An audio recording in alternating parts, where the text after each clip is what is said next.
signatures to place the proposal on the November ballot.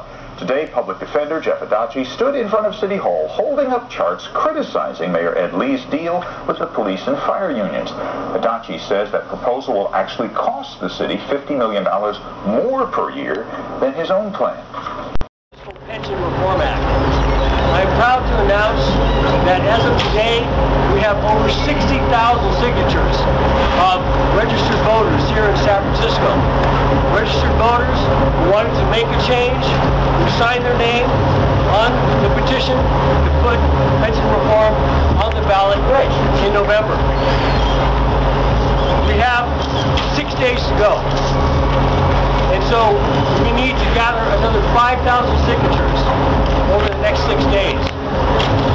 So one of the things that I wanted to ask all San Franciscans who want to see pension reform on the ballot, please sign the petition in the next 5 or 6 days.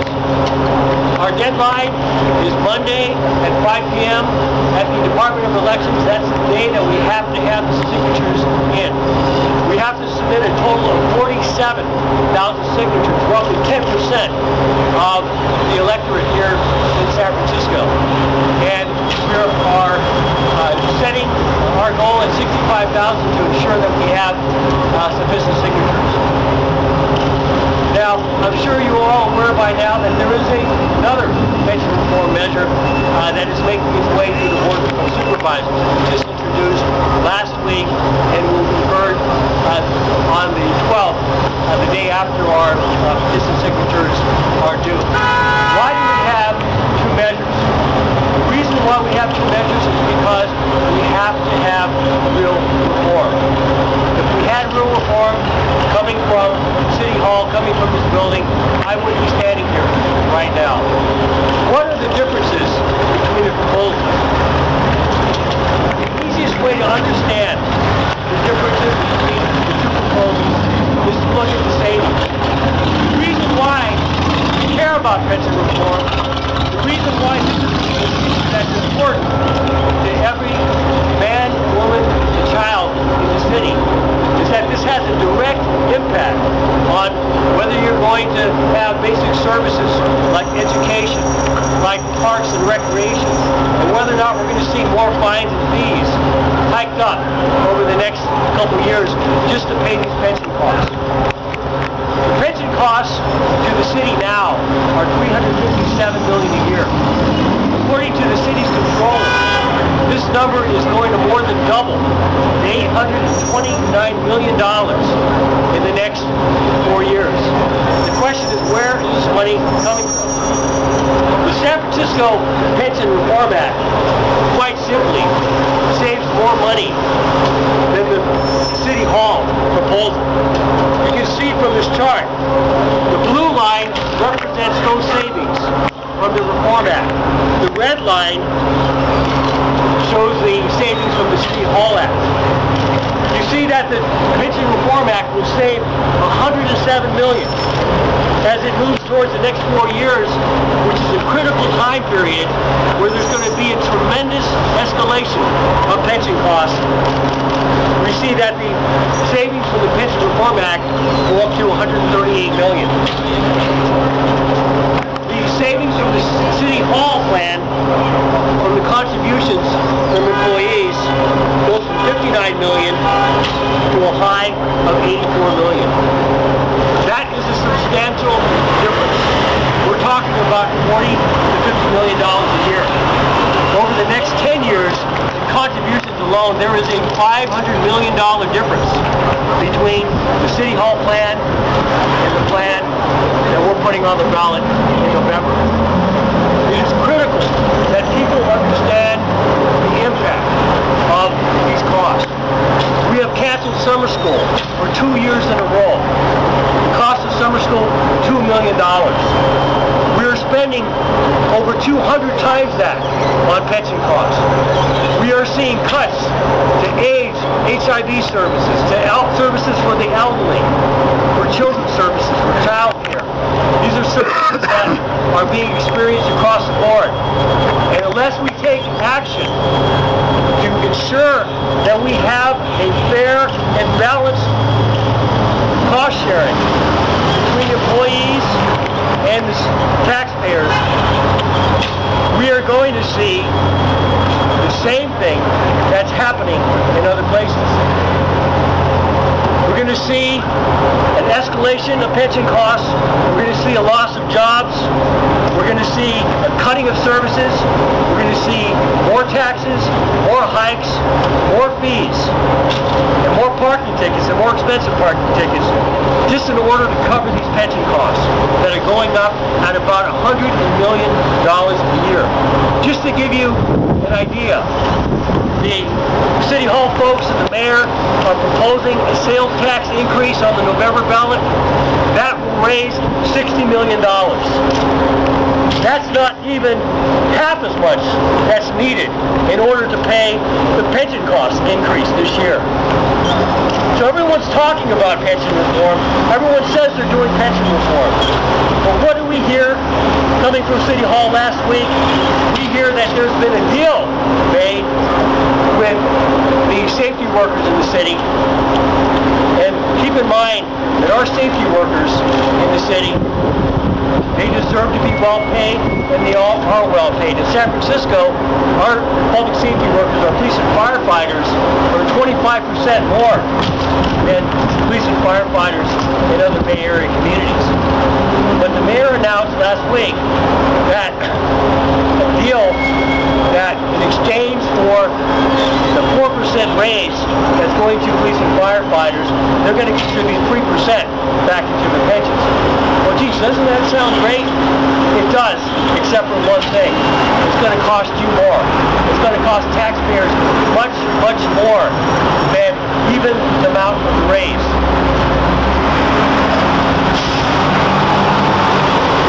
This is a chart that's titled The Immediate Cost of the Mayor's Side Deal. The cost of a 4% raise, even considering the 3% in pension contribution. In other words, the net, in this case loss, is $4.5 million a year, or $45 million over the next 10 years. That is pretty close to what it costs to have a new police academy class. We could have a new police academy class in San Francisco. One of the reasons why we don't is, we don't have enough money. We could have, instead of this raise, instead of this deal, a new academy class of police officers, jobs for police officers that are going to extend far into the future. But even scarier are the long-term costs. Why? Because if you give a police officer who earns $100,000, for example, a $4,000 raise, not only do you get that raise, but you also get a spike in your pension. Your pension goes up by $4,000 when you retire, and you get 90% of that for the rest of your life. Well, what is the cost of that? The cost of that, just in the next 10 years, is $127 million. This is going to be the actual cost of the raise as part of this City Hall deal that's supposed to be cost neutral. Over the next 30 years, that number explodes to $381 million. Think about the impact on services. Think about the impact on our schools.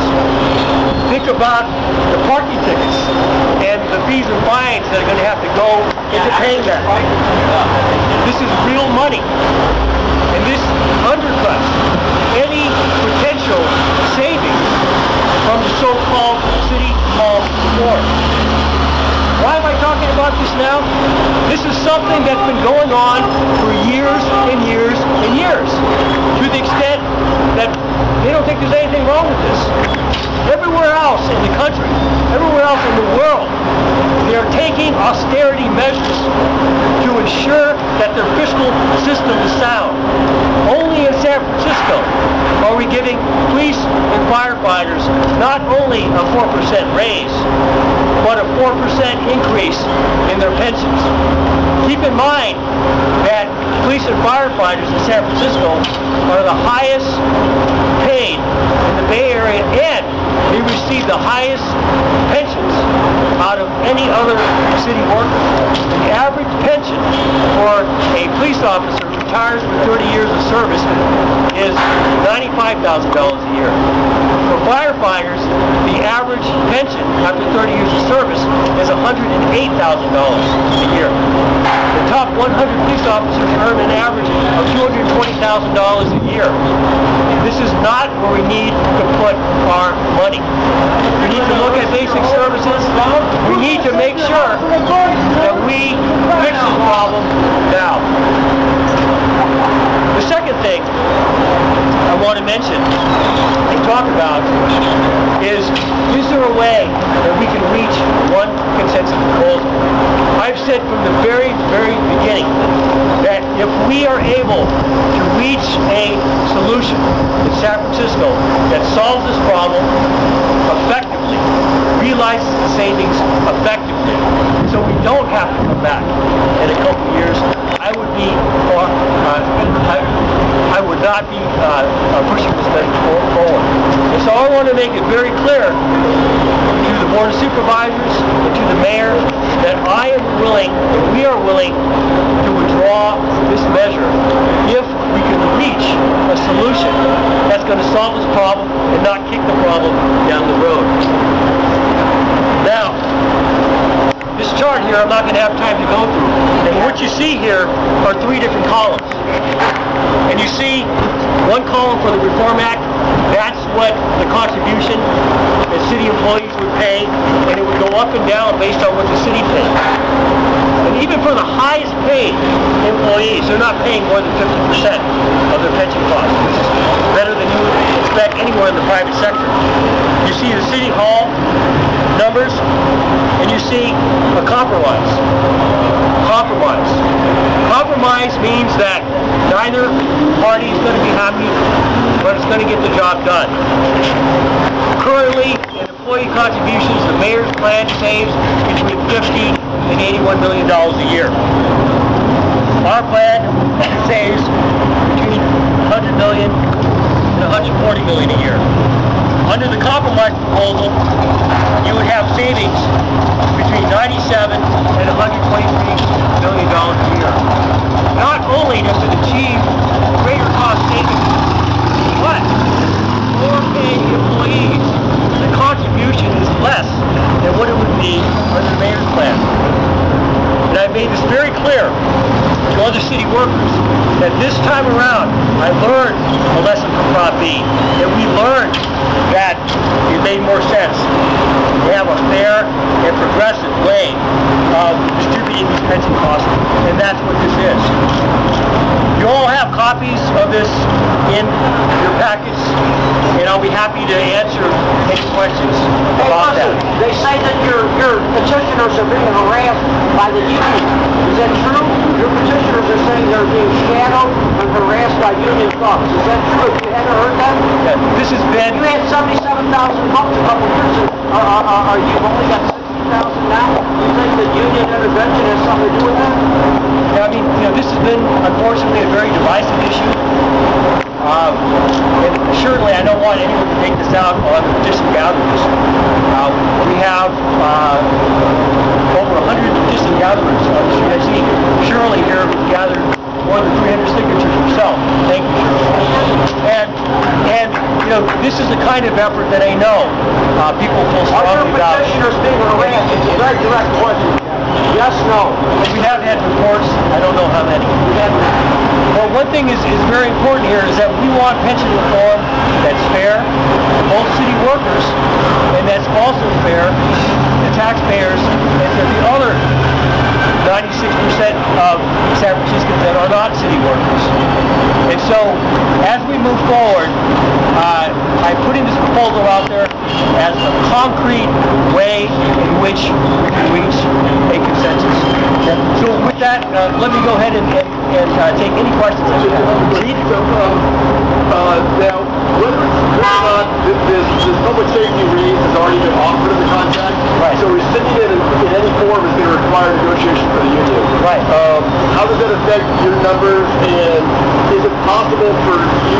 compromise plan to get the unions to give back, given the sort of polarization of the issue?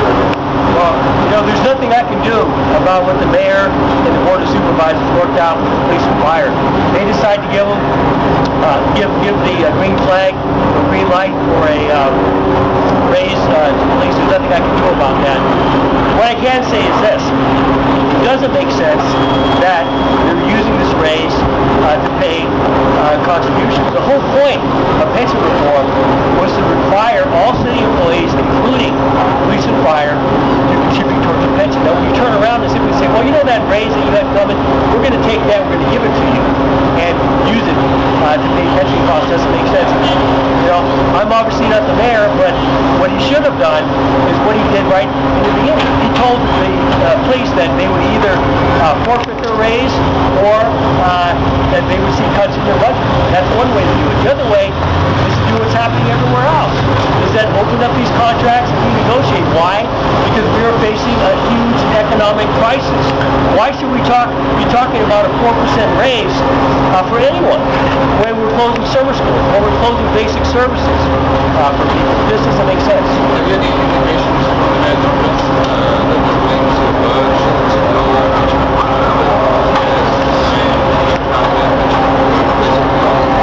Jeff, repeat the question. The question is, has there been any indication that they're willing to merge? No. In fact, when the mayor first came out with his proposal, if that proposal was a proposal that was on the table, now we wouldn't be here. We were very close to savings. I let him know that. The problem is, as he went through this process of bringing it to the board and getting everyone's full buy-in, the savings began to evaporate. So, my message to the mayor now is let's fix this once, let's fix this right, let's make sure that we don't have to come back in a couple of years. Who wants a temporary fix where we're just moving the Band-Aid? We want to make sure this is a fix that's going to work. Any other questions? In addition to any members of the board of supervisors that they're going to try to raise this with the concern? You know, the concern is that everyone's afraid. They're afraid that if they try to make any changes to it, it's going to create political ripples and consequences as well as practical ones. Think about the last time we had a measure that sailed through the board without a single peep. Why is this happening with pension reform? Because people are afraid of it. That's why nobody supported it last time, and this time we're supporting down a watered-down version. But again, that's why we have to speak to signing the petition. 60,000 people signing a petition, that should speak. And that's the message we're trying to get out today. Those measures in the ballot could make both of us go down? No, we don't have that indication from our poll, and we believe that if both measures are on the ballot, I think that our measure is going to succeed because we have a stronger base of support. I think that the second thing that we'll see is that there's a lot of support for both measures, except that voters are smart. They almost always are going to go with the measure that protects services and it's going to reduce the cost of food. Labor campaigning against your measure? Well, you know, I wouldn't make that assumption because I've talked to many labor leaders in the last few weeks, and you know, many of them are supportive of our measure. Why is that? Because again, it's fair. It makes sure that we don't have to come back and fight this fight again. And I think that as I feel, if we can reach one measure, a unitary measure, that would be the best for San Francisco. We'll see. I hope so. I hope so. 1021, one of the unions that you talked to? Well, you know, I feel that if one of the labor organizations decides to come forward with support measure, they should make that Any other questions? All right, I'll be around for a few minutes if you have any questions again. Thank you very much, and we'll keep you posted on